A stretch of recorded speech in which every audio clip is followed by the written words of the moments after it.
TGI, Mixtape Volume 3. Woo! Let's go.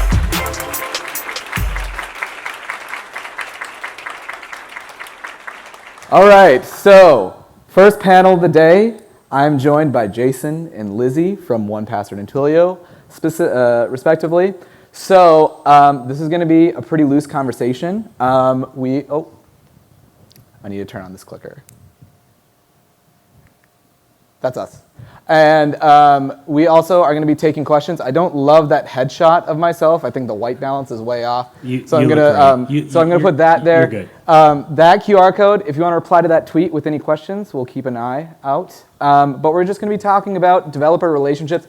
How many of you, show of hands, are in a organization where relationships with developers are instrumental to your success? Oh, wow. It's almost like that's the whole point of this conference. Sweet. All right. Well, I'm going to let you all introduce yourselves. If you give me your name, pronouns, and one thing about you or your company that you're cooking up that you're excited about. I'm Lizzie Siegle, she, her pronouns.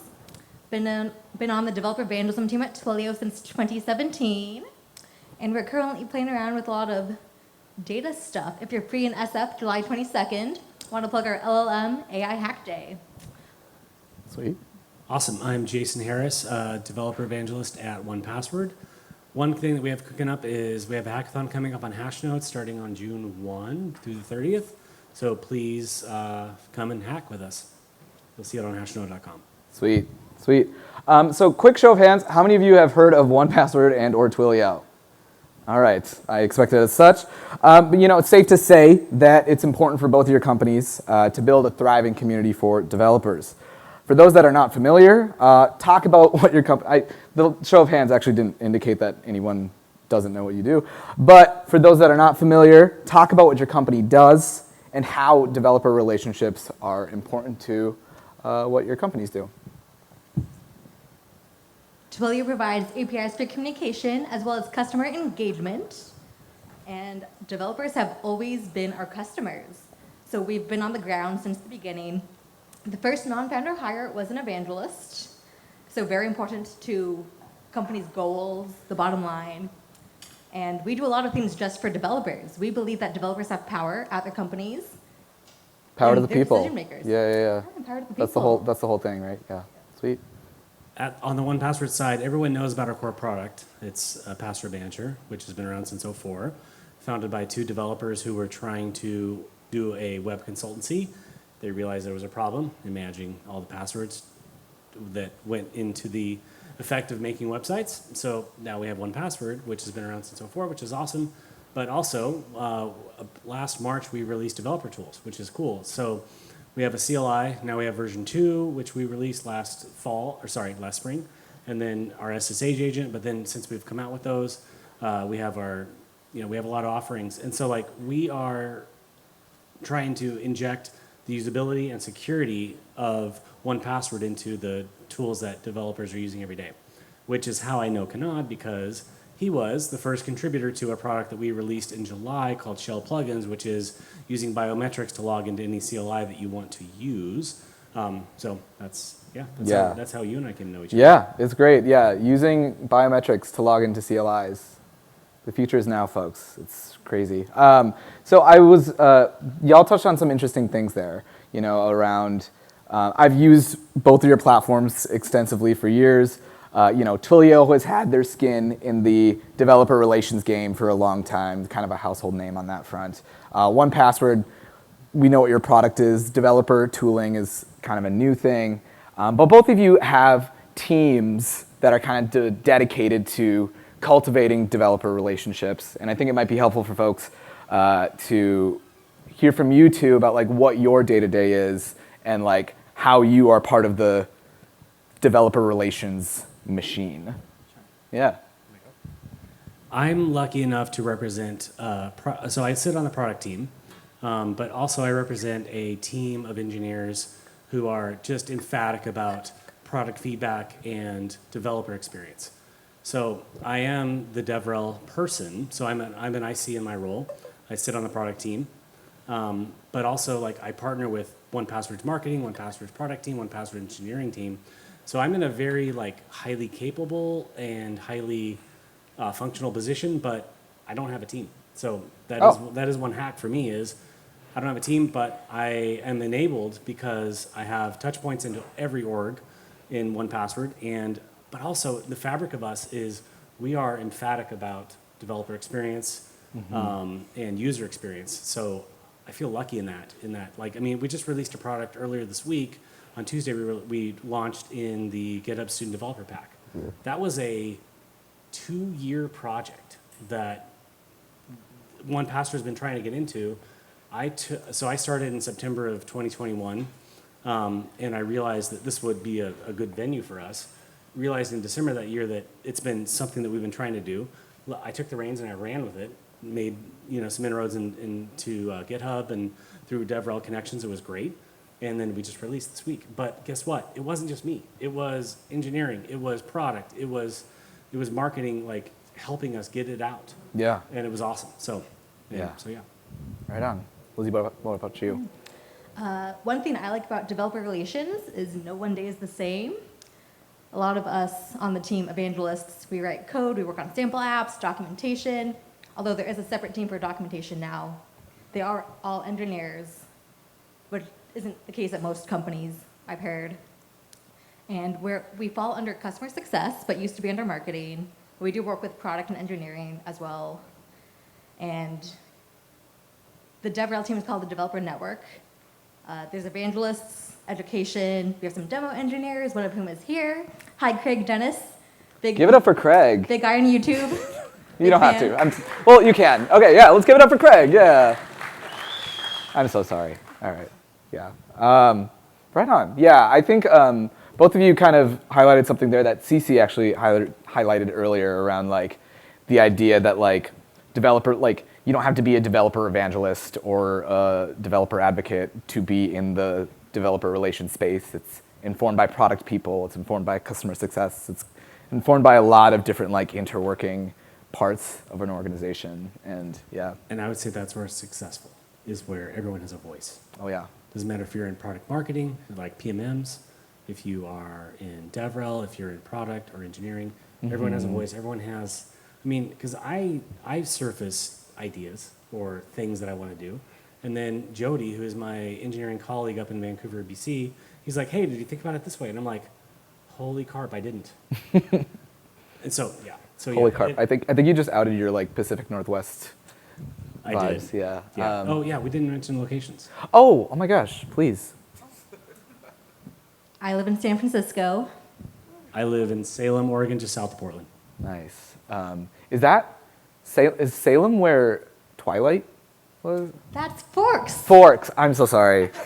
Wait, something. It's because The star of Napoleon I think I just Dynamite thought is Salem, from witches, Oregon. vampires. That's That was a weird, Massachusetts. contrived train of thought. The star of Napoleon Dynamite is from, he lives a mile away from me. What? John Heater? Wow. Right on. Also, random fact, Yeah. Stand By Me was filmed in my hometown. Okay. Yeah, when they all barf on stage, those were my classmates. like all the kids out there? No way. Yeah. Okay. Really put you on the map there. Yeah. That's great. I'm from Minneapolis. Also, Kanad Gupta, he, him. I didn't actually answer the original question about one thing we're excited about. Greg kind of answered that earlier. We have a bunch of things that we're cooking up. MDX, Git stuff I'm really excited about. Whoop, whoop. I'm from Minneapolis. It's in Minnesota. I was talking with somebody earlier who did not know where Minneapolis was. Not to call you out. Where are you? Going back to our actual conversation. How many of y'all are engineers but you produce content? Like blog posts, docs, anything like that? How many of y'all have used, as of late, an AI tool to assist you in producing said content? Come on, don't be shy. We all tried it. We're all curious.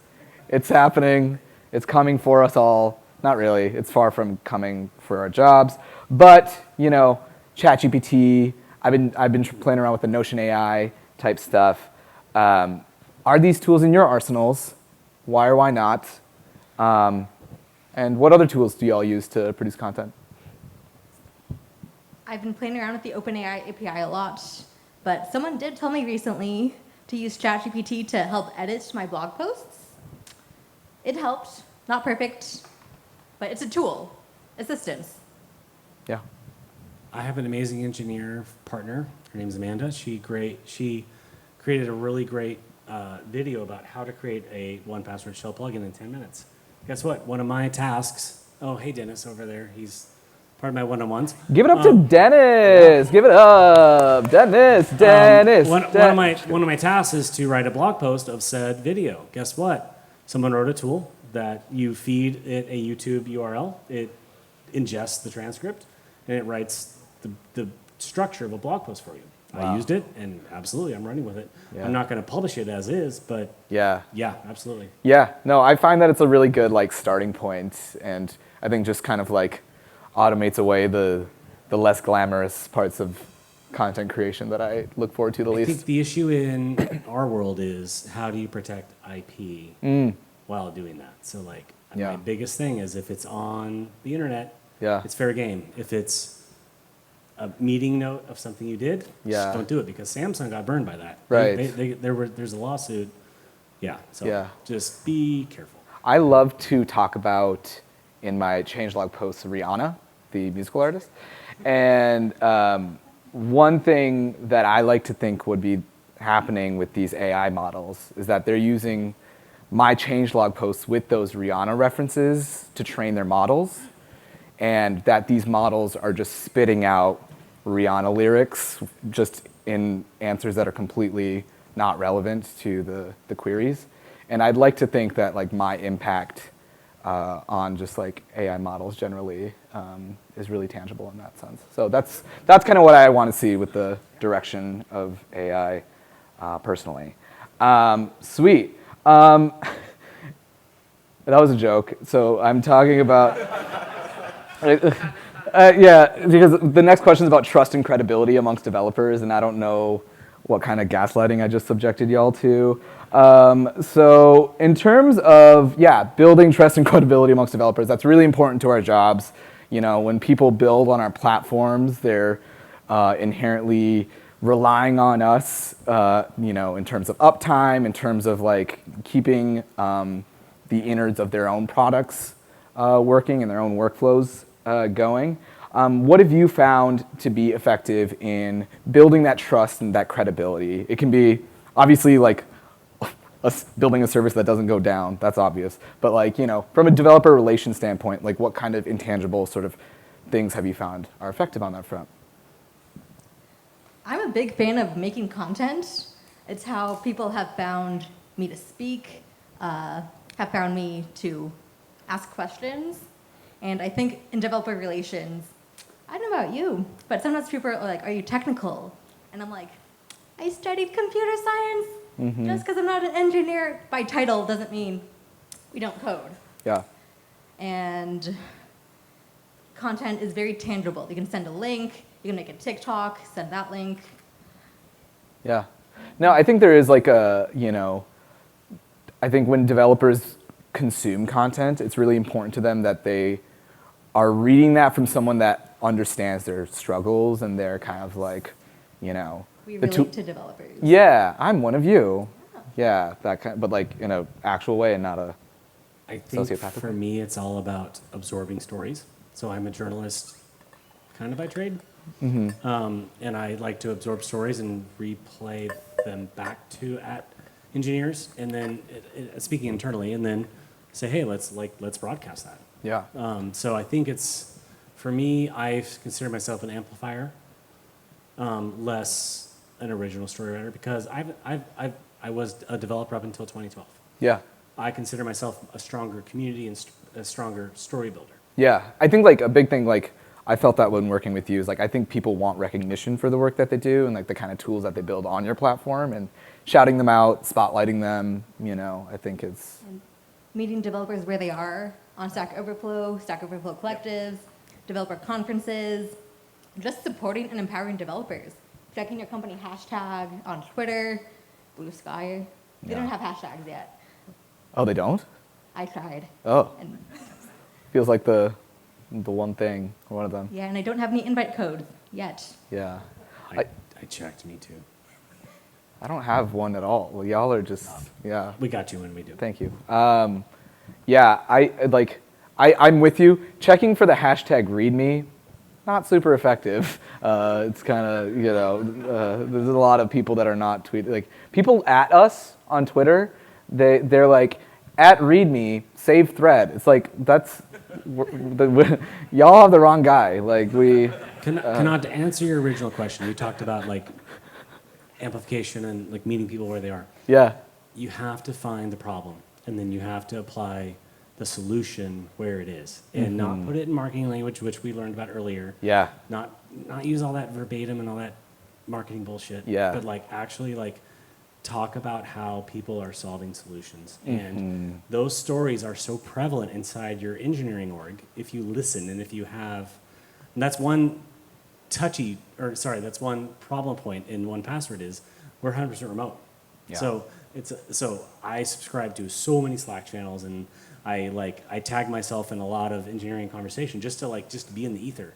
Right. Because our engineers, like, we have 20 engineers in the Netherlands, we have a bunch on the East Coast, we have some here, in the U.S. time zones. So I'm a subscriber of a lot of channels to be able to expose those stories.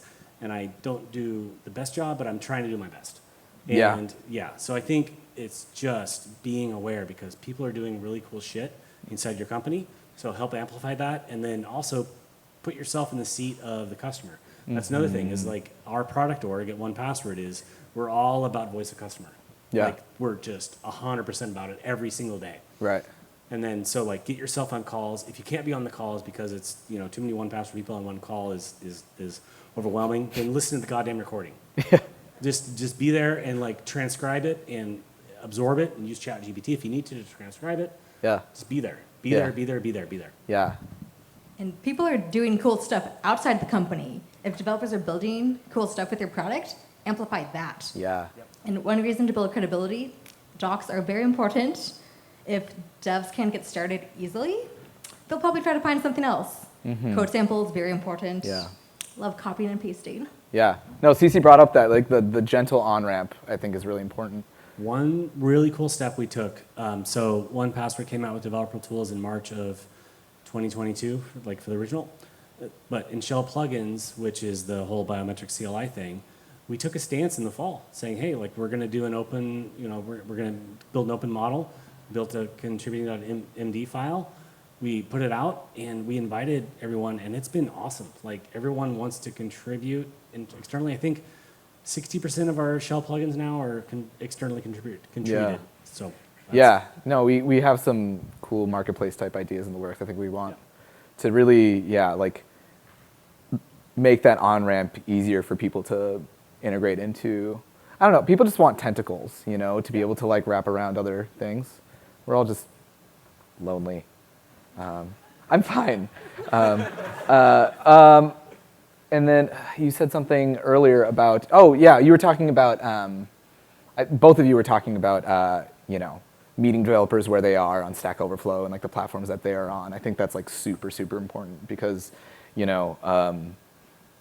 having to have developers kind of ascribe to a very specific ecosystem in order to get in touch with you, in order to get help, in order to succeed with your tool, I think it's just, the more that you can kind of like offer them a hand and be proactive in helping them be successful, I think is like huge here in terms of the trust and credibility thing. Cool. Let's talk about inclusion with respect to. wait a second. Yes. You hit on something. You were talking about communities. Ooh, So the question that you had for us was, trust and credibility. do you boot up your own community, Ooh. or do you go out to the ether? Mm-hmm. So Lizzie, what are your thoughts on that one?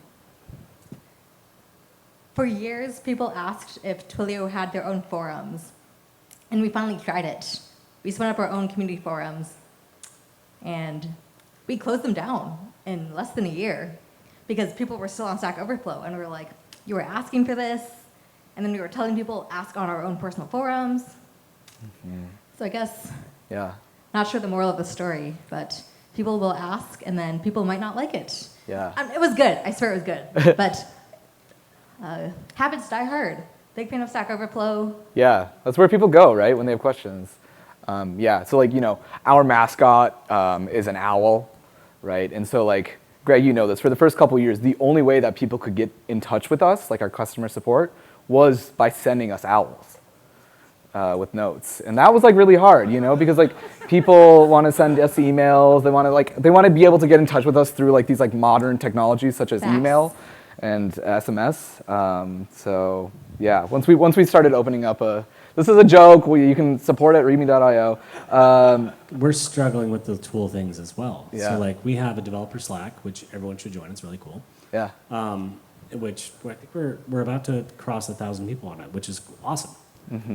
Nice. But then also we have our Reddit thread, because 1Password is been around for a while. Oh, yeah. And we have community forums, but yeah, it's tough because like you want to greet people where they are and be there and do the whole community thing. Yeah. But it's like you want to own the metrics, but then also you want to greet people where they are. So like, it's tough. Trying to sell my boss, he's over there in the corner if you need him, on Common Room, because we're trying to like figure out like, hey, where are we at with community and who are our advocates? Yeah. We're kind of flying blind at this point. I'm curious to know have you done Common Room, Orbit? Like what? I've never heard of Common Room. I know Orbit, never used them. Yeah.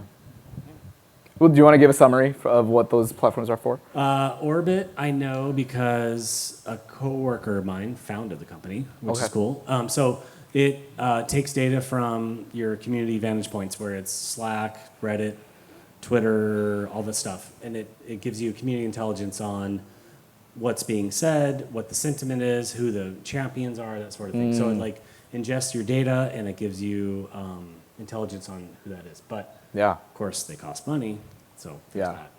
I'm really curious about like how that, this is not really a relevant point, but just how that would analyze the sentiment of the people that add us on Twitter saying, save thread. Because that, I think they're generally happy, but then we never respond, so then they're sad. Sweet. Cool, let's pivot to inclusion. I think it's a really big, important topic. It's a complex topic when it comes to cultivating developer community, making people feel welcome, feel like they can be supported no matter where they are, what their background is with respect to their technical abilities, their just general backgrounds. What advice do y'all have for creating an inclusive culture with the developer communities that you interact with?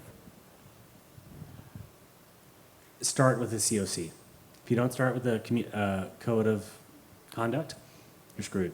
And if your code of conduct doesn't mean anything, you're screwed. And if you don't have inclusion on your complaint department on the code of conduct, you're screwed. So like one thing I did, one of my first things when I started was build that code of conduct, and then I got a founder involved, which was great. So that's one really kick-ass thing about 1Password is our founder is still involved. They actually mean it and they kick ass at it.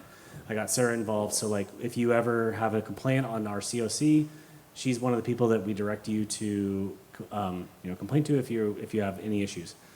So that shows them that DevRel means it, because we're welcoming and we're accepting any issues that come up, and we know how to deal with it. But then also just like, and then when you're just like at 1Password, we're asked for people to come to conferences. One of the things I've done since the start, or we've done from the start, is diversity. So diverse. So like across career spectrums, race spectrums, all we try to include everyone inside our group, which is awesome. So we have a very strong DEI culture inside 1Password. We try to reflect that as we put people out. Yeah, right on. If you have a conference, you should have a scholarship program for underrepresented people, genders, ages, students. And I think inclusion starts internally at your company. If employees feel free to be themselves, to wear a skirt, I think that really shows externally. And then attendees, community members, external developers feel the same way, that they can be themselves and that they're welcome. Yeah, that's great. Yeah, cool. I think we'll, just as a quick kind of final question, what's a trend just in developer relations, something that you're excited about? And we may have touched on it already. Feel like if you want to plug something that you're excited about, anything that comes to mind? Just it could be like a tech thing, a developer thing. It could be, I don't know, like a new song. No, it doesn't. Well, yeah, ideally something developer related, but it's fine. I'm kind of putting you on the spot here. I'm excited. It's overhyped. I think we're talking about it a lot. Generative AI. There's so many new tools, libraries, something new every day, and it keeps improving. It's really fun. It's hard to keep up. You can't, but You can't. Yeah. it just means a lot to learn, a lot to do, a lot to try. Yeah.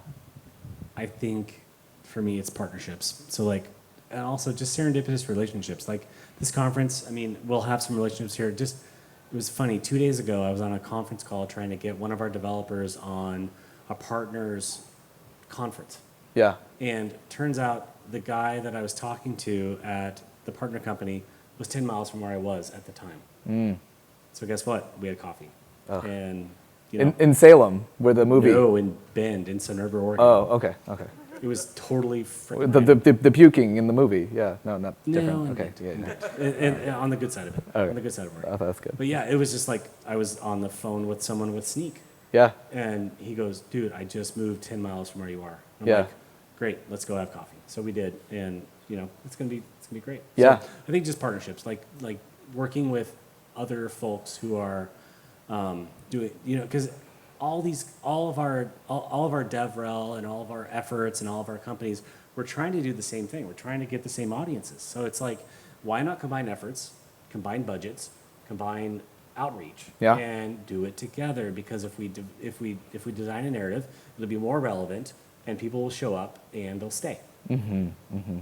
Cue the song, Why Can't We Be Friends? Just kidding. Is he? I can't even see him from here. Well, give it up for Lizzie and Jason, folks. Really appreciate y'all taking the time. Thank you all for chatting developer relations with us. We'll be around after the fact. I think it's Pat. Give it up for Pat's back. Thank you. Why can't we be friends? Yeah, Why can't yeah, we yeah. be friends? Brr. Why can't we? Yeah, That's yeah. all the lyrics, right? It just repeats. Anyways, thank you, Jason and Lizzie. Go forth and cultivate those developer relationships. Figure out generative AI. Grab coffee in Bend, Oregon. Do all the things that they said to do. Hey, API, Mixtape Volume 3. Woo! Let's go.